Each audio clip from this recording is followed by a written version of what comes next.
رسد اور سامان والی بیل گاڑیوں کی قطار میلوں لمبی تھی۔ جے پال فیصلہ کن جنگ لڑنے کے لیے سال بھر کی رسد ساتھ لے جا رہا تھا۔ اسے فتح کا اتنا یقین تھا کہ مورخوں کے مطابق وہ بے انداز خزانہ سونے اور ہیروں کے ہار اور جواہرات ساتھ لے گیا۔ اس خزانے کا ایک مقصد یہ بھی بیان کیا جاتا ہے کہ وہ غزنی کے راستے میں افغان سرداروں کو زر و جواہرات سے نواز کر اپنے ساتھ ملانے کا ارادہ رکھتا تھا۔ اس نے کوچ بہت تیز کرایا۔ وہ اس زوم میں مبتلا تھا کہ وہ غزنی والوں کو بے خبری میں ڈالے گا۔ اس نے پشاور صرف ایک رات قیام کیا تاکہ بیل گاڑیاں پہنچ جائیں۔ اس نے پشاور سے کوچ کیا تو غزنی کے جاسوسوں نے اس کی ساری فوج اور کوچ کی ترتیب دیکھ لی۔ انہوں نے قبل از وقت سلطان کو بتا دیا کہ راجہ کی نفری کتنی اور کیسی ہے۔ راجہ جے پال کو پشاور سے نکلتے ہی پتا چل گیا کہ سلطان محمود پہاڑوں میں خیمہ زن ہے۔ اسے یقین نہیں آ رہا تھا، لیکن وہ چوکس ہو گیا۔ اس نے پشاور اور پہاڑی سلسلے کے درمیان پڑاؤ کا حکم دے دیا تاکہ آگے کی کوئی اطلاع حاصل کر سکے۔ رات کو اس نے دیکھ بھال کے لیے ایک جیش بھیجا مگر وہ واپس نہ آ سکا۔ غزنی والوں نے راجہ جے پال کے ساتھ حساب کتاب کھول لیا تھا۔ صبح ابھی تاریخ تھی جب جے پال کی فوج کی خیمہ گاہ کے ایک کونے پر غزنی کے سواروں نے شب خون مارا اور افراتفری پیدا کر کے چلے گئے۔ ہندوؤں کا جانی نقصان بھی ہوا۔ جے پال نے تیاری کا حکم دے دیا۔ صبح طلوع ہوئی تو اسے غزنی کی فوج کے 2-4 دستے نظر آئے جو سامنے کھڑے تھے۔ جے پال نے حملے کا حکم دے دیا۔ غزنی کے یہ سوار دستے آگے آ کر پھیل گئے۔ ہندوؤں نے ہاتھیوں کو آگے رکھا تھا۔ سلطان کے سوار ہاتھیوں سے لڑ گئے اور پیچھے ہٹتے اور پھیلنے لگے۔ اس وقت سلطان محمود چند ایک دستوں کے ساتھ نشیبی علاقے سے بڑھتا ہوا دشمن کے عقب میں آنے کی کوشش کر رہا تھا۔ ہندوؤں نے اسے دیکھ لیا اور پیچھے کو مڑے۔ سلطان محمود نے حملے کا حکم دے دیا۔ سوار آگے بڑھے۔ گھمسان کا رن پڑا لیکن مسلمان مارکے سے ہٹنے لگے۔ ہندو ان کے تعاقب میں آئے۔ اس طرح جے پال کی فوج 2 حصوں میں بٹ گئی۔ ایک حصہ پہاڑیوں کی طرف منہ کر کے بڑھ رہا تھا، دوسرا پیچھے پشاور کی طرف۔ اس وقت سلطان کے کچھ سوار دستے دونوں حصوں کے درمیان آ گئے۔ انہوں نے دونوں حصوں کے عقب پر ہلہ بول دیا۔ راجہ جے پال کا ہیڈ کوارٹر درمیان میں تھا۔ اس کا جھنڈا ایک سوار نے اٹھا رکھا تھا۔ چند ایک مسلمان سواروں نے جھنڈے پر ہلہ بول دیا مگر ان میں سے کوئی ایک بھی زندہ نہ رہا۔ جھنڈا نہ گر سکا۔ دوپہر تک میدان جنگ کی صورت یہ ہو گئی کہ راجہ جے پال کی فوج جو 2 حصوں میں کٹ چکی تھی بکھر گئی۔ راجہ جے پال آگے بڑھنے کی کوشش کر رہا تھا۔ اس کا ارادہ یہ تھا کہ چونکہ سلطان محمود یہی ہے اس لیے وہ آگے بڑھ جائے اور غزنی پر جا دھمکے۔ اس کوشش میں راجہ کے جیش مسلمانوں کی گھات میں آ گئے۔ ان پر تیروں کی بوچھاڑیں پڑیں اور وہ گرتے چلے گئے۔ سلطان محمود کے سوار گھوم پھر کر لڑنے لگے۔ 10,000 سواروں کا مقابلہ 12,000 سواروں اور 30,000 پیادوں سے تھا۔ مسلمانوں کا جانی نقصان خاصا ہو رہا تھا مگر شہیدوں کا لہو رائگاں نہیں جا رہا تھا۔ راجہ جے پال کی یہ کوشش بری طرح ناکام ہو رہی تھی کہ مسلمان کہیں جم کر لڑے۔ وہ جم کر لڑنے کے لیے آیا تھا۔ اس کی فوج کی ٹریننگ انہی خطوط پر ہوئی تھی۔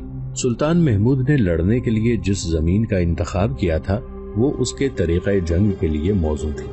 جے پال تو کچھ اور سوچ کر آیا تھا۔ وہ یہاں لڑنے کے لیے تیار نہیں تھا، تاہم اس نے جنگی اہلیت کا پورا مظاہرہ کیا۔ اس کی جنگی قوت زیادہ بھی تھی مگر میدان مسلمانوں کے ہاتھ تھا۔ جے پال تعداد کی برتری کے سہارے لڑ رہا تھا۔ اس نے یہ کوشش بھی کی کہ جنگ ملتوی ہو جائے تاکہ اسے طول دیا جا سکے، لیکن مسلمان سواروں نے اسے کامیاب نہ ہونے دیا۔ انہوں نے اللہ اکبر کے نعرے لگانے شروع کر دیے۔ یہ معرکہ بڑا ہی خونریز تھا۔ شام سے پہلے سلطان محمود غزنوی نے 50 ہاتھیوں اور 2,000 گھوڑوں سے جے پال کے عقب پر شدید حملہ کر دیا۔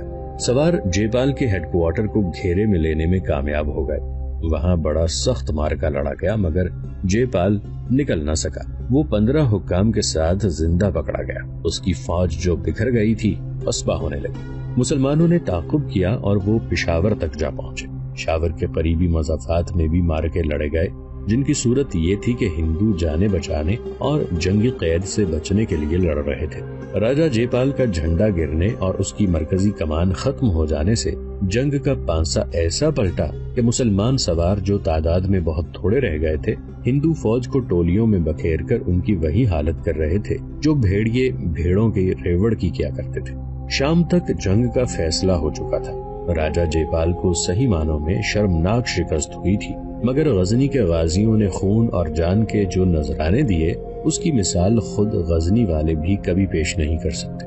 مشہور مورخ گردیزی اور عتبی لکھتے ہیں کہ مسلمان سواروں نے اس احساس کے تحت کہ دشمن بہت زیادہ ہے، تھوڑی تھوڑی نفلی کے جیشوں کی صورت میں اس قدر شدید اور برق رفتار حملے کیے کہ ہندوؤں کے پاؤں اکھڑ گئے۔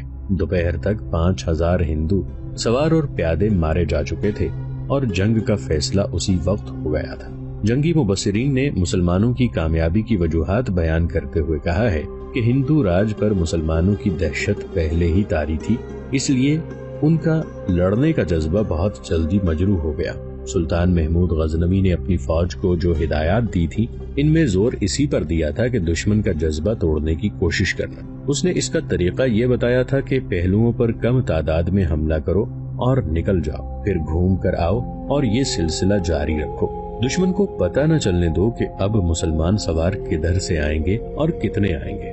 سلطان محمود کی کامیابی کی دوسری وجہ اس کا جاسوسی کا نظام تھا، جس کے ذریعے اسے قبل از وقت دشمن کی آمد اور نفری وغیرہ کی اطلاع مل گئی۔ اس لیے اس نے یہ فائدہ اٹھایا کہ اپنے ملک سے دور آ کر اپنی پسند کی زمین کا انتخاب کر لیا۔ یہ کیفیت جو سلطان محمود نے پیدا کر لی تھی راجہ جے پال کے لیے غیر متوقع تھی۔ کوشش کے باوجود جے پال اس کیفیت کو اپنے حق میں نہ کر سکا۔ آخر گھیرے میں آ کر اسے ہتھیار ڈالنے پڑے۔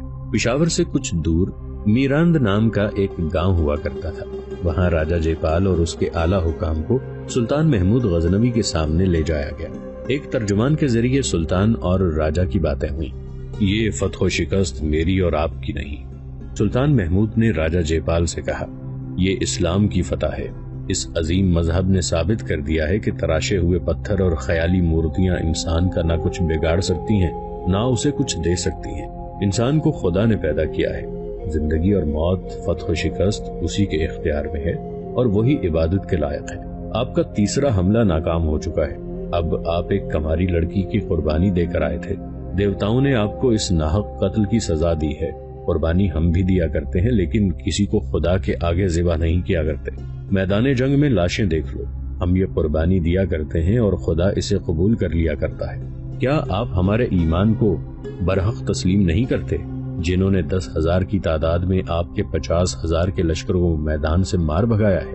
میں مذہبوں کی بحث میں نہیں الجھوں گا، راجہ جے پال نے کہا۔ میں تسلیم کرتا ہوں کہ ہار گیا ہوں۔ میں جان بخشی کی درخواست کرتا ہوں اور یہ معاہدہ کروں گا کہ آئندہ آپ پر فوج کشی نہیں کروں گا۔ پھر آپ اپنے مذہب کا فریضہ سمجھ کر معاہدہ توڑیں گے، سلطان محمود نے کہا۔ میں ایسا نہیں کروں گا، راجہ جے پال نے کہا۔ آپ قیمت بتائیں، میں اس قیمت میں آپ کا یہ خزانہ شامل نہیں کروں گا جو میرے ہاتھ لگا ہے، سلطان محمود نے کہا۔ یہ مال غنیمت ہے۔ خزانے کا مال غنیمت کم نہیں تھا۔ راجہ جے پال افغانیوں کو ساتھ ملانے کے لیے بے انداز خزانہ ساتھ لایا تھا۔ مورخ لکھتے ہیں کہ دیگر زر و جواہرات اور نقدی کے علاوہ ہیروں کے 15 ہار تھے جن میں ایک کی قیمت 80,000 دینار تھی۔ معاہدے کی روح سے طے پایا کہ راجہ جے پال کو رہا کر دیا جائے گا۔ اس کے عوض وہ 2.5 لاکھ دینار اور 50 ہاتھی تاوان کے طور پر ادا کرے گا۔ اس کے نہایت اہم حکام کو یرغمال کے طور پر قید میں رکھا گیا اور راجہ جے پال کو رہا کر دیا گیا۔ سلطان محمود نے پشاور تک کو اپنی عملداری میں لے لیا اور آج کے درہ خیبر اور تمام تر سلسلہ کوہ پر قبضہ کر لیا۔ یہ جنگ بروز جمعرات 8 محرم 352 ہجری بمطابق 27 نومبر 1001 عیسوی کے روز لڑی گئی اور اسی روز فتح اور شکست کا فیصلہ ہو گیا۔ سلطان محمود غزنوی اس مقبوضہ علاقے کے انتظامی امور کے لیے کچھ عرصہ پشاور میں رہا۔ اسے یہاں زیادہ عرصہ رہنا تھا مگر اس کی اپنی سلطنت کے ارد گرد مسلمان حکمران پھر سر اٹھانے لگے تھے۔ ان کی سرکوبی کے لیے 1002 عیسوی کے موسم بہار میں وہ غزنی چلا گیا۔ اسی موسم میں راجہ جے پال اپنی قوم کے ہزارہ جوان بیٹے اور قوم کے گاڑے پسینے کی کمائی پشاور کے مضافات میں تباہ و برباد کر کے لاہور میں واپس آیا۔ وہ بوڑھا تو تھا ہی، اس شکست نے اسے اور زیادہ بوڑھا کر دیا۔ آتے ہی اس نے دربار منعقد کیا اور یہ اعلان کیا کہ آج سے اس کا بیٹا آنند پال اس کا جانشین ہوگا۔ اس اعلان کے ساتھ وہ راج سے دستبردار ہو گیا۔ اس نے سب کو راج محل کے پچھواڑے کے باغ میں چلے جانے کو کہا، خود اپنے بیٹے کے ساتھ چل پڑا۔ تم جیسے بہتر سمجھو گے ویسے راج کرنا۔ اس نے اپنے بیٹے انند پال سے کہا، لیکن یہ میری وصیت ہے کہ غزنی پر حملے کے لیے نہ جانا۔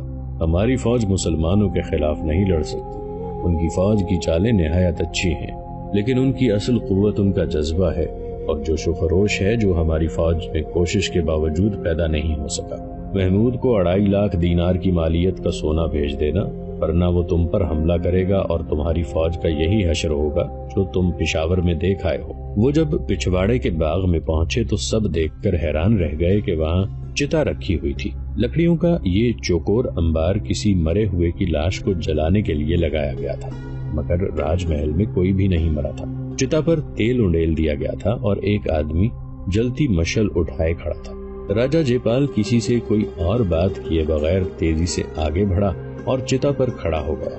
اس نے مشل کی طرف ہاتھ بڑھایا، چوبدار نے مشل اسے دے دی۔ راجہ نے تیل میں بھیگی ہوئی لکڑیوں پر مشل کا شعلہ رکھ کر آگ لگا دی۔ اس کا بیٹا اس کی طرف دوڑا، لیکن شعلے اتنے اونچے اور اتنے ہیبت ناک ہو گئے تھے کہ کوئی قریب نہ جا سکا۔ راجہ جے پال نے اپنے آپ کو نہایت خاموشی سے جلا ڈالا تھا۔ تمام مورخوں نے لکھا ہے کہ راجہ جے پال نے اپنے بیٹے سے کہا تھا کہ وہ سلطان محمود کو تاوان ادا کر دے اور مسلمانوں کے خلاف جنگ کو دل سے اتار دے، لیکن انند پال نے، جو سلطان محمود کا ہم عمر تھا، اپنے باپ کی جلدی چتا کے قریب کھڑے ہو کر اعلان کیا، میں غزنی والوں کو 1 پیسہ تاوان ادا نہیں کروں گا، میں باپ کے خون کا انتقام لوں گا۔ ملتان بر صغیر کا واحد مقام ہے جو محمد بن قاسم کے دور سے لے کر اس وقت تک مسلمان ریاست رہا ہے جب مغلوں کا سورج غروب ہو گیا تھا۔ 11ویں صدی میں بھی ملتان اسلامی ریاست تھا اور اس کے ارد گرد ہندو ریاست تھی۔ یہ وہ دور تھا جب محمد بن قاسم کے بعد دوسرا مجاہد سلطان محمود غزنوی ہندوؤں سے نبردآزما تھا۔ اس نے ہندوؤں کے سب سے طاقتور راجہ جے پال کا غزنی پر تیسرا حملہ اس بری طرح سے پسپا کیا تھا کہ اس راجہ نے اپنی راجدھانی میں واپس آ کر خودکشی کر لی تھی۔ محمود غزنوی نے پشاور کے بہت سے علاقے پر قبضہ کر کے پشاور کو اپنے سائے میں لے لیا تھا۔ اس طرح اس نے غزنی اور اپنی تمام تر سلطنت کو محفوظ کر لیا تھا۔ اس نے راجہ جے پال کو اس شرط پر رہا کیا تھا کہ وہ واپس جا کر 2.5 لاکھ دینار تاوان ادا کرے گا اور 50 ہاتھی بھی بھیجے گا۔ راجہ جے پال نے لاہور پہنچ کر اپنے بیٹے انند پال سے کہا کہ وہ محمود غزنوی کو تاوان ادا کر دے۔ اس کے فوراً بعد اس نے اپنے آپ کو چتا میں جلا لیا۔ انند پال نے وہیں اعلان کر دیا کہ وہ تاوان ادا نہیں کرے گا اور اپنے باپ کی شکست کا انتقام لے گا۔ یہ واقعہ 1002 عیسوی کا ہے۔ 2 سال اور گزر گئے۔ تاوان کی بجائے سلطان محمود غزنوی کو جاسوس نے یہ اطلاع دی کہ انند پال اپنے باپ کی شکست کا انتقام لینے کے لیے تیاری کر رہا ہے، اور یہ میرے لیے کوئی نئی خبر نہیں، محمود غزنوی نے کہا۔ میں ذہنی طور پر ایسی ہی صورتحال کے لیے تیار تھا۔ میں نے جے پال کے علاقے پر اسی لیے قبضہ کیا ہے کہ اس کے ساتھی راجوں کو اور اسے مشورے دینے والوں کو سلطنت غزنی آسمان کے ستارے کی طرح دور نظر آئے۔ میں نے اپنی سلطنت کو نہیں، خانہ کعبہ کو اور خلافت کی گدی کو محفوظ کر لیا ہے۔ راجہ جے پال مر گیا ہے، ایک سالار نے کہا۔ اس کے بیٹے کو ہم خاطر میں نہیں لاتے۔ ذرا اور گہرائی میں سوچو میرے دوستو، محمود غزنوی نے کہا۔ راجہ جے پال کے مر جانے سے بت پرست ہندوؤں کا عقیدہ نہیں مر گیا۔ یہ 2 عقیدوں کی جنگ ہے۔ جو ہند کے راجے نہیں لڑنا چاہیں گے تو ان کے مذہبی پیشوا اور دانشور لڑائیں گے۔ دشمن کو حقیر نہ جانو۔ اب یہ سوچو کہ ہم اس دشمن کو کس طرح گھٹنوں بٹھا سکتے ہیں۔ اگر آپ ہم سے مشورہ لینا چاہتے ہیں تو ہمیں لاہور کی طرف پیش قدمی کرنی چاہیے، ایک سالار نے کہا۔ لیکن میں ہندوستان میں اپنا ایک اڈا قائم کرنا پڑے گا تاکہ ہم اور آگے بڑھ سکیں اور محمد بن قاسم کی سلطنت کو بحال کریں۔ اڈا موجود ہے، محمود غزنوی نے کہا۔ کیا ملتان ہمارا اڈا نہیں بن سکتا؟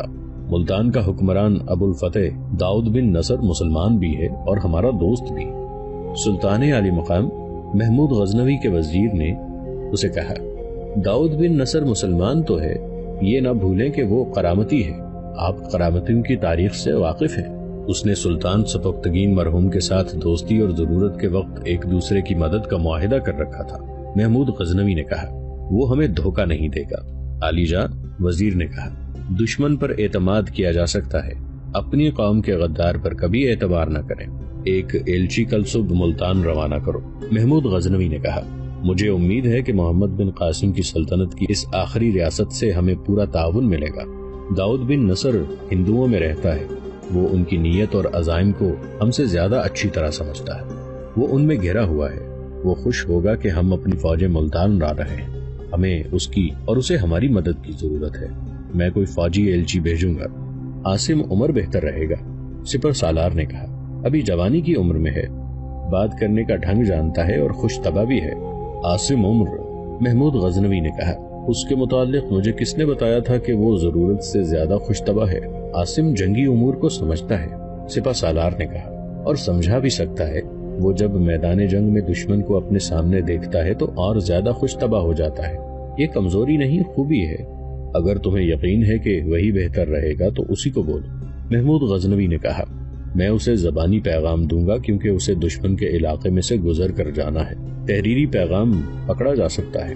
عاصم عمر جب ملتان کے حکمران ابو الفتح داؤد بن نصر کے دربار میں گیا تو اس کی آنکھیں حیرت سے کھل گئیں. اس دربار کی شان و شوکت دیکھ کر اسے شک ہوا کہ جیسے داؤد بن نصر سارے ہندوستان کا بادشاہ ہو. وہ سلطان سبکتگین اور سلطان محمود غزنوی کے دربار کا عادی تھا، جہاں وہ ان کے برابر بیٹھا کرتا تھا اور مشورے بھی دیا کرتا تھا.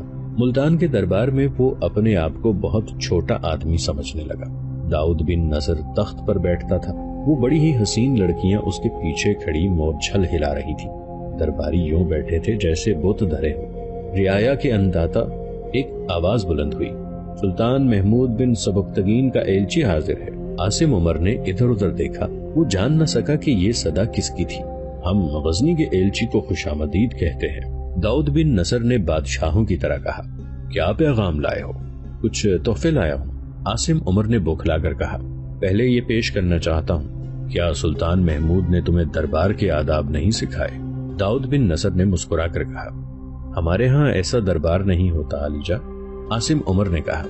سلطان کا دربار کسی خیمے میں ہوتا ہے یا کسی وادی میں جس پر چٹانوں کا سایہ ہوتا ہے. ہم وہاں اکٹھے بیٹھتے ہیں. یہ میدان جنگ نہیں ہمارے معزز مہمان. داؤد بن نصر نے کہا. یہاں کوئی درباری ہماری اجازت کے بغیر کھانس بھی نہیں سکتا. پھر سلطان نے مجھے غلط جگہ بھیج دیا ہے. عاصم عمر نے جرت مندی سے کہا. مجھے بتایا گیا تھا کہ میں محمد بن قاسم کی سلطنت کی آخری ریاست کے حکمران کے پاس جا رہا ہوں. میں اس امید پر آیا تھا کہ ریگزاروں اور چٹانوں کو روند کر اس سرزمین پر آنے اور اسلام کا پرچم لہرانے والے محمد بن قاسم کے جانشین بھی عرب کے مجاہدوں کی طرح بوریا نشین ہوں گے. تمہیں کس نے بتایا ہے کہ ہم محمد بن قاسم کے جانشین ہیں؟ داؤد بن نصر نے گرج کر کہا. ہم اس خطے کے فاتح ہیں. تم تاریخ سے بے خبر ہو. تم نہیں جانتے کہ ہمارے دادا حمید خان لودھی قرامتی نے یہاں آ کر ملتان کی اینٹ سے اینٹ بجا دی تھی. پھر بھی ہم تمہیں اجازت دے دیتے ہیں کہ اسے محمد بن قاسم کی فتوحات کی آخری نشانی کہو. ہم مسلمان ہیں، ہمیں غیر نہ سمجھو. مگر ہمارے دربار کے کچھ آداب ہیں. اگر ان آداب کا پابند نہ رہ سکنا گناہ ہے تو میں معافی مانگ لیتا ہوں. عاصم عمر نے کہا. میں ان آداب سے واقف نہیں. کیا میں تحفے پیش کر دوں؟ اجازت ہے. دربار کے باہر عاصم عمر کے ساتھ آئے ہوئے 4 محافظ کھڑے تھے. تحفے ان کے پاس تھے. عاصم عمر نے باہر جا کر اپنے محافظوں سے کہا کہ وہ تحفے اندر لے جائیں. ان میں بیش قیمت ہیرے بھی تھے اور غزنی کے علاقے کی دلکش اور قیمتی اشیاء بھی تھی. ایک تلوار بھی تھی جس کے متعلق عاصم عمر نے داؤد بن نصر کو بتایا کہ یہ راجہ جیپال کی تلوار ہے جو اس نے آخری حملے کی ناکامی کے بعد سلطان محمود غزنوی کے قدموں میں رکھی اور التجا کی تھی کہ اسے بخش دیا جائے. وہ آئندہ غزنی پر حملے کی جرت نہیں کرے گا. عاصم عمر نے آگے بڑھ کر یہ تلوار داؤد بن نصر کے قدموں میں رکھ دی. پیغام کیا ہے؟ داؤد بن نصر نے پوچھا. کیا مجھے تنہائی میں بات کرنے کی اجازت نہیں دی جائے گی؟ عاصم عمر نے پوچھا. داؤد بن نصر نے درباریوں پر نگاہ دوڑائی تو تمام درباری اٹھ کر باہر چلے گئے. صرف 2 لڑکیاں رہ گئیں جو داؤد بن نصر کے پیچھے کھڑی مورچھل ہل رہی تھیں. داؤد کے اشارے پر عاصم عمر اس کے قریب چلا گیا اور اس کے اشارے پر وہ تخت کے ساتھ والی کرسی پر بیٹھ گیا. ہمیں دربار کی اس شان و شوکت کو برقرار رکھنا پڑتا ہے. داؤد بن نصر نے عام انسانوں کے لہجے میں کہا. یہ ہماری مجبوری ہے اور آپ ایسے درباروں سے واقف نہیں. یہ آپ کی مجبوری ہے. کیا آپ کوئی تحریری پیغام لائے ہیں؟ راستے میں دشمن کے خطرے کی وجہ سے سلطان نے تحریری پیغام نہیں دیا. عاصم عمر نے کہا. میں سالار ہوں. پیغام چونکہ عسکری نوعیت کا ہے اس لیے سلطان نے مجھے بھیجا ہے. آپ کو معلوم ہے کہ راجہ جے پال ہماری سلطنت پر 3 حملے کر چکا ہے. ہر بار اسے ہتھیار ڈالنے پڑے اور اس نے تاوان اور اپنی جان بخشی کے عوض وعدہ کیا کہ وہ آئندہ حملہ نہیں کرے گا۔ اس نے ہر بار وعدہ توڑا، آخر اسے خودکشی کرنی پڑی۔